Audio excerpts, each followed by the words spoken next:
Hello friends, welcome to Akila's kitchen.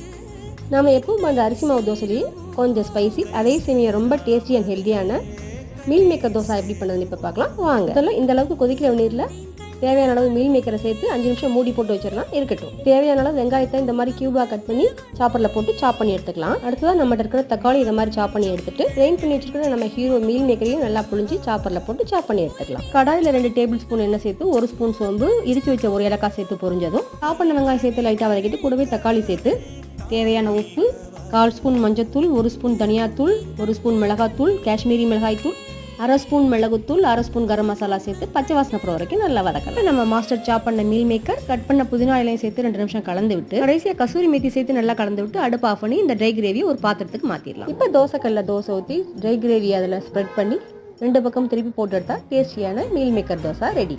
Healthy and டேஸ்டியான meal maker தோசாவை நீங்களும் மறக்காமல் வீட்டில் ட்ரை பண்ணி பாருங்கள்.